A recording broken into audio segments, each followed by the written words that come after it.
Assalamualaikum warahmatullahi wabarakatuh. Dengan saya Ibu Dwi Novitasari, biasa dipanggil Ibu Novi. Kali ini kita akan belajar mengenai penyakit gagal jantung. Pasti sudah banyak yang mendengar ya, apakah itu gagal jantung. Dan kemungkinan kemarin saja banyak berita tentang artis muda ya yang kemungkinan meninggalnya karena gagal jantung. Juga pada tahun-tahun sebelumnya ada artis juga muda sampai menimbulkan sindrom ketakutan masyarakat, nyeri dada sedikit ke rumah sakit karena takut gagal jantung. Oke. Tujuan pembelajaran kali ini diharapkan setelah mengikuti pembelajaran, mahasiswa mampu memahami apa itu definisi, etiologinya, penyebab dari gagal jantungnya, klasifikasinya, tanda gejala, perjalanan penyakitnya, kemudian pemeriksaan diagnostik, hingga tata laksana dari penyakit gagal jantung. Sekarang ini perkembangan ekonomi, kemajuan industri, adanya proses urbanisasi dan perubahan gaya hidup masyarakat Indonesia, dunia juga, seperti peningkatan konsumsi kalori, gula, ya, lemak dan garam itu sudah keseharian dikonsumsi. Kalau nggak minum manis, minum gula, kopi manis, sirup, jus dan sebagainya, kalau nggak makan gorengan rasanya nggak lengkap gitu ya.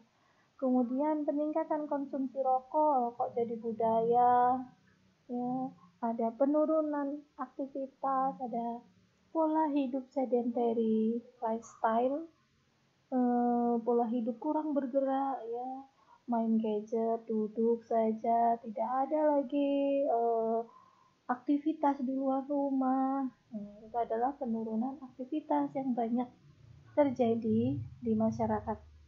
Akibatnya apa? Obesitas, penyakit-penyakit metabolik seperti hipertensi, diabetes mellitus, penyakit vaskular, ya, akibatnya endingnya adalah gagal jantung.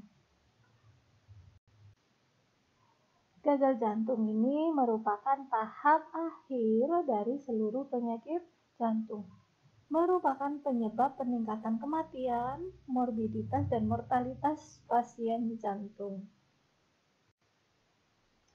Untuk definisinya, gagal jantung adalah di mana jantung tidak dapat lagi berfungsi secara baik.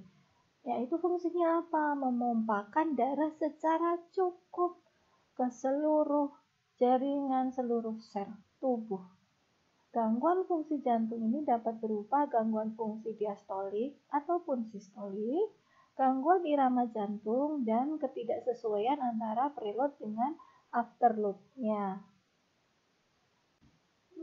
Gagal jantung ini merupakan sebuah sindrom kompleks dengan tampilan yang khas, dengan manifestasi klinis yang khas. Apa? Sesak. Sesak saat istirahat atau juga saat aktivitas. Kelelahan, sangat mudah lelah.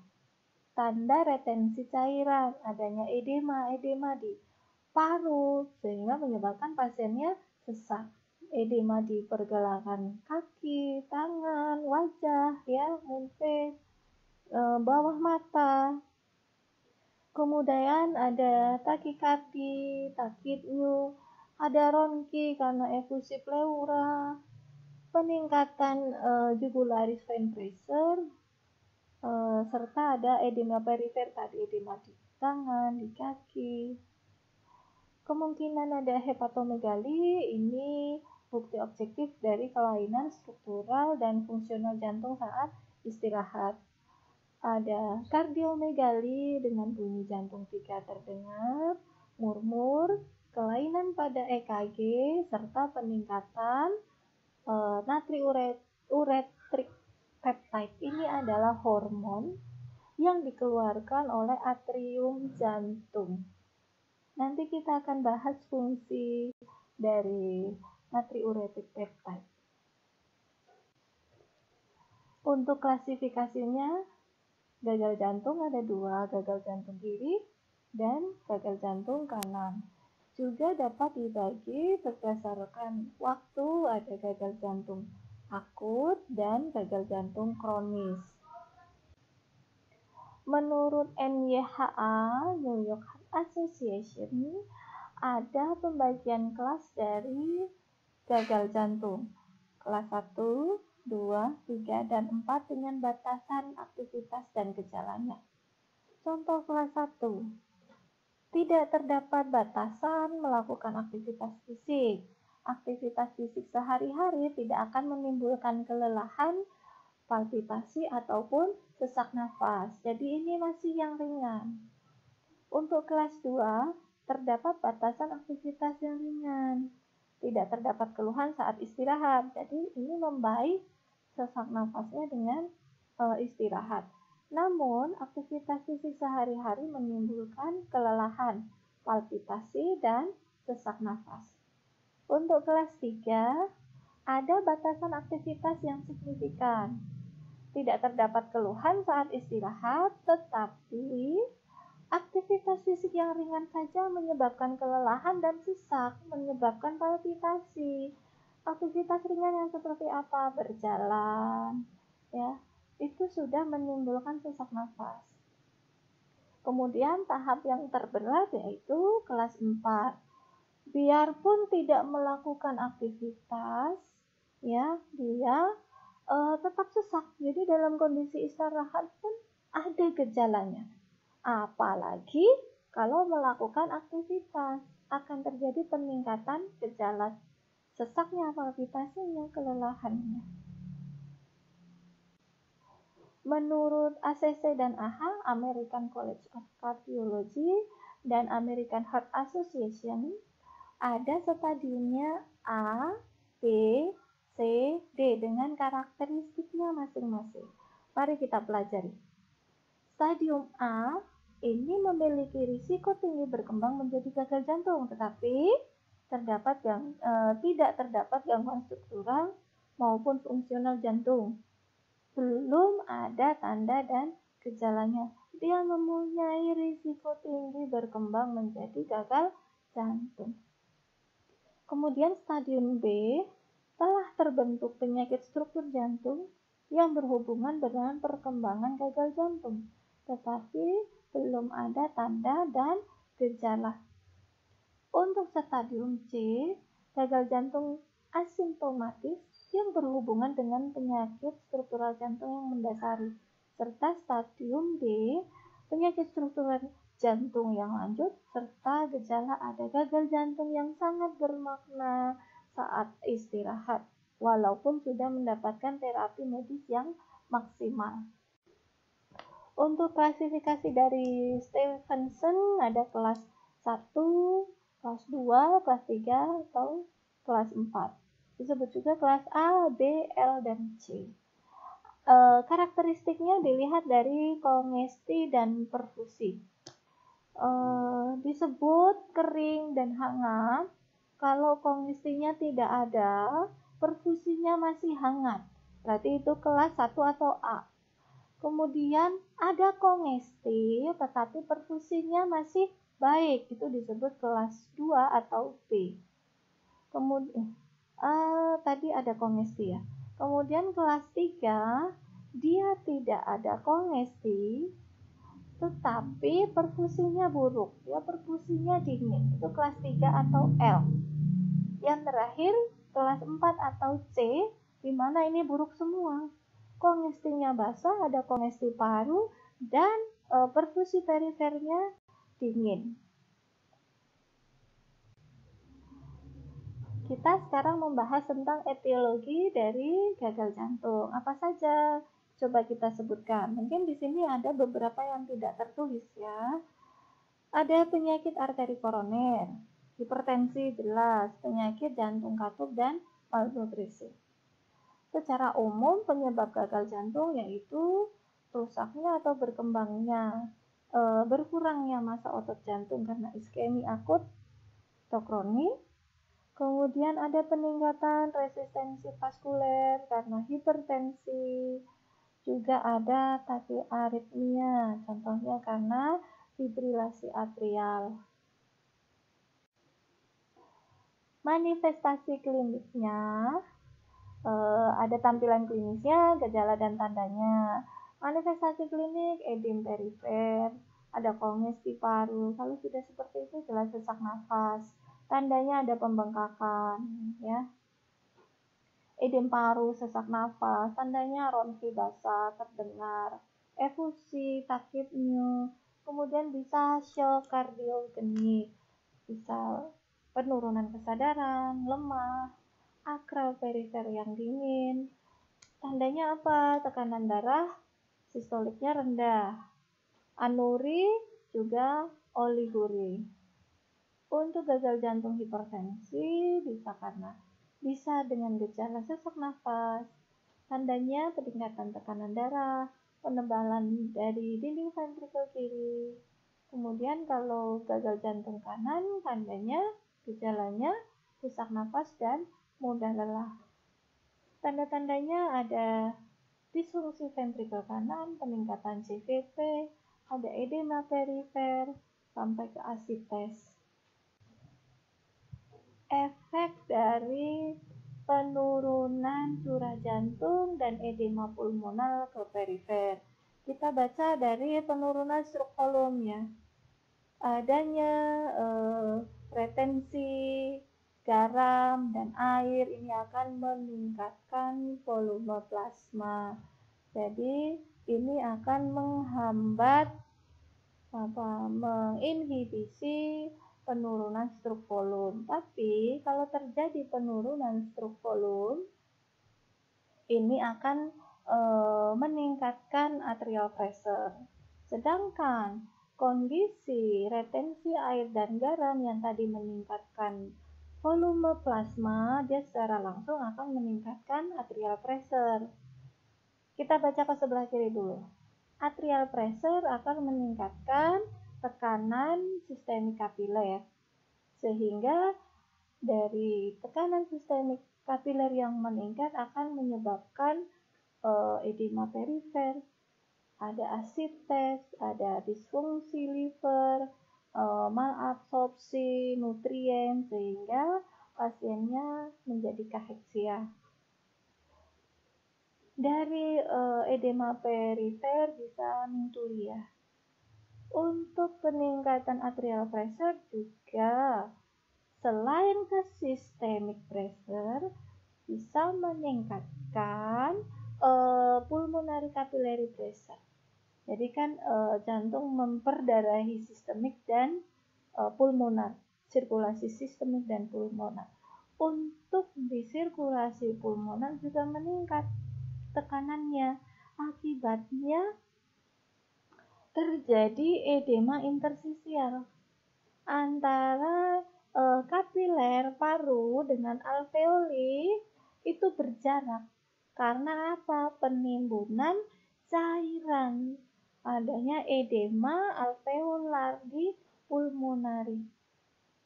Akibatnya pasiennya mengalami hipoksia dan hiperkapnia. Pasiennya dyspnea, penurunan vital capacity paru, penurunan compliant paru, penurunan volume tidal paru, penurunan recoil paru, ya, sehingga meningkatkan usaha bernafas pasiennya hipoksia dan hiperkapnia. Untuk patofisiologi dari gagal jantung, dia ada aktivasi sistem syaraf simpatis, di mana sistem syaraf simpatis ini akan meningkatkan denyut jantung, kontraktilitas, dan vasokonstriksi perifer. Nah, ada yang namanya baroreseptor.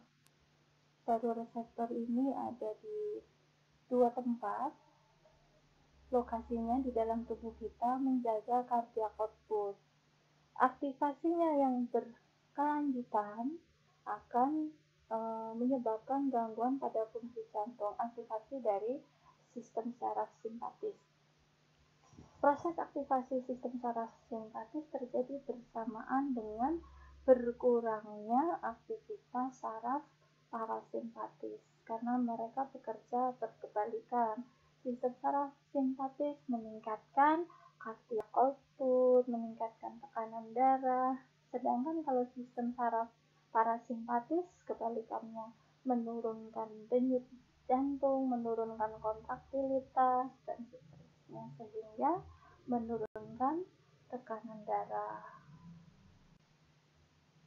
Ini dua lokasi dari baroreseptor, yaitu reseptor yang sensitif adanya peningkatan tekanan. Ada di sinus karotid dan yang satu lagi di lengkung aorta. Intinya, baroreseptor ketika ada tekanan darah yang turun, maka cardiac output dan resistensi perifer perlu ditingkatkan. Sedangkan kalau ada penurunan cardiac output dan resistensi perifer, maka tekanan darah harus dinaikkan. Ada hormon yang tadi kita bahas di awal, namanya atrial natriuretic peptide, singkatannya ANP. Ini diproduksi di jantung bagian atrial, makanya namanya ada atrial natriuretic peptide. Makna dari natriuretic, natri dari kata natrium, uretik mengeluarkan, peptida karena dia dibentuk dari peptide protein.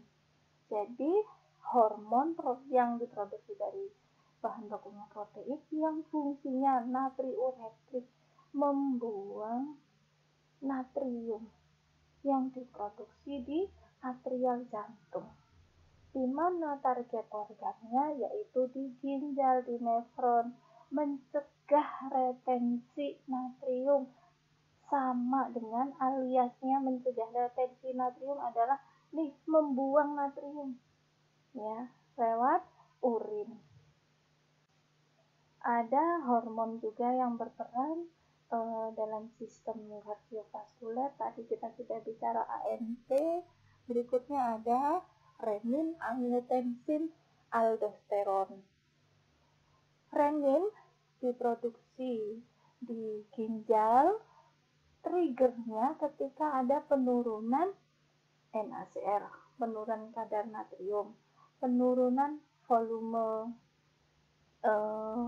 extracellular fluid atau khususnya di plasma. Juga ada penurunan atrial blood pressure, tekanan darah atrial. Renin ini akan mengkonversi, merubah. Jadi renin itu enzim, merubah bakal enzim yang namanya angiotensinogen. Angiotensinogen diproduksi oleh hati, dirubah oleh renin untuk menjadi hormon yang namanya angiotensin 1. Hormon angiotensin 1 ini kurang potensial, maka dia dirubah oleh enzim yang diproduksi oleh paru-paru, yaitu ACE, angiotensin converting enzyme, dari angiotensin 1 menjadi angiotensin 2. Angiotensin 2 ini hormon yang sangat potensial. Fungsinya untuk apa? Berefek ke korteks adrenal dan dia menyebabkan vasokonstriksi arteriolar, menyebabkan vasokonstriksi arteri. Akibatnya karena vasokonstriksi menyebabkan peningkatan tekanan darah, mengkoreksi tekanan darah yang tadi triggernya turun. Kalau efek yang lainnya dari angiotensin 2 yaitu dia juga ke organ target yang lain, korteks adrenal, agar menstimulus korteks adrenal memproduksi aldosteron. Ini juga hormon. Aldosteron ini fungsinya untuk retensi natrium, organ targetnya di ginjal, fungsinya untuk meningkatkan reabsorpsi atau meretensi natrium. Ya, sehingga natrium dan air otomatis disimpan di dalam tubuh. Dengan adanya peningkatan natrium, air, vasokonstriksi, maka tekanan darah akan terkoreksi menjadi meningkat normal kembali. Jadi renin, angiotensin, aldosteron ini bekerja ketika terjadi penurunan tekanan darah. Ini perbandingan antara renin, angiotensin, aldosteron sistem dengan hormon AMP. Kalau sistem RAA, dia intinya meningkatkan retensi natrium, bekerja saat tekanan darahnya turun agar tekanan darahnya meningkat. Contoh pada pasien perdarahan masif gitu ya, jatuh, kecelakaan lalu lintas, perdarahan masif karena ada fraktur terbuka, ya tekanan darah turun 60 atau bahkan 40 dengan palpasi. Nah, sistem ini sangat berperan. Renin, angiotensin, aldosteron sistem akan tekanan darah tetap terjaga. Ya, ada vasokonstriksi, retensi natrium, retensi air, sehingga produksi urin juga akan menurun. Harapannya tekanan darah akan meningkat. Kebalikan dari trial natriuretic peptide, bekerja ketika tekanan darah sedang tinggi karena untuk menurunkan retensi natrium atau dia membuang natrium. Dengan dibuangnya natrium via urin, air akan mengikuti, ingat, water loss natrium ya. Jadi air akan mengikuti natrium yang terbuang via urin. Maka volume plasma akan turun, tekanan darah juga akan turun. Ada vasopresin. Vasopresin ini disebut juga sebagai antidiuretik hormon. Fungsinya organ targetnya di ginjal, di nefron, untuk conserve, dia menyimpan air ya selama proses pembentukan urin. Jadi sama dengan meningkatkan volume plasma. Kenapa? Karena air banyak disimpan. Vasopresin adalah hormon anti diuretik. Nah, organ target lainnya yaitu arteriola agar vasokonstriksi, supaya tadi air sudah disimpan, ada vasokonstriksi, maka tekanan darah akan meningkat. Ini berfungsi ketika tekanan darahnya sedang menurun. Hormon ini, hormon vasopresin atau antidiuretik hormon. Ini penyebab dan konsekuensi dari disfungsi sistolik ventricle. Jadi adanya regurgitasi aorta, ada infark miokardial, ini bisa menyebabkan kondisi-kondisi yang menurunkan kontraktilitas otot jantung. Ada iskemi miokardial, ada hipertensi, itu juga menurunkan kontraktilitas dari otot jantung. Kontraktilitas yang menurun, ejection fraction-nya juga akan menurun, terjadilah dekompensasi kortis, maka bisa menyebabkan dilatasi kardiomiopati. Ejection fraction yang menurun juga akan menyebabkan hipertrofi ventrikular. Ini bisa dilihat dari gambaran EKG. Mungkin ada perubahan abnormalitas dari gambaran EKG. Hipertrofi ventricle bisa menyebabkan disfungsi diastolik. Ini penyebab dan konsekuensi dari disfungsi ventricle diastolik.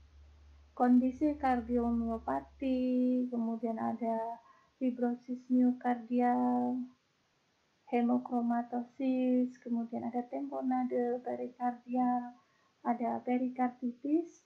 Ini bisa menyebabkan ventricular compliance curve-nya meningkat secara perlahan. Terus hipertrofi kardiomiopati juga menyebabkan ventricular hipertrofi. Akibatnya EDV dan stroke volume-nya akan menurun. Menurunnya stroke volume akan meningkatkan atrial pressure sehingga menyebabkan edema. Hipoksia miokardial juga menyebabkan gangguan compliance ventrikular, menurunkan stroke volume, meningkatkan atrial pressure, dan akhirnya edema. Ini pathway dari gagal jantung, ya, konsekuensi neurohormonal. Jadi ada overload yang kronik, tekanan overload yang kronik, kemudian ada penyakit koronari, kemudian ada injury miokardial, ya, bisa menyebabkan stroke volume menurun. Stroke volume yang menurun bisa menyebabkan gagal jantung. Cardiac output yang menurun, blood pressure menurun, ini akan menyebabkan gangguan perfusi organ. Bisa skeletal muscle, bisa ke sistem yang perifer, otot, kulit, ya, ke ginjal. Nah, kita baca ke ginjal bisa aktivasi RAA, renin-angiotensin aldosteron, upaya untuk meningkatkan retensi air dan garam agar atrial pressure-nya meningkat. Kemudian penurunan tekanan darah akan mengaktifasi sistem saraf simpatik sehingga akan takikardi.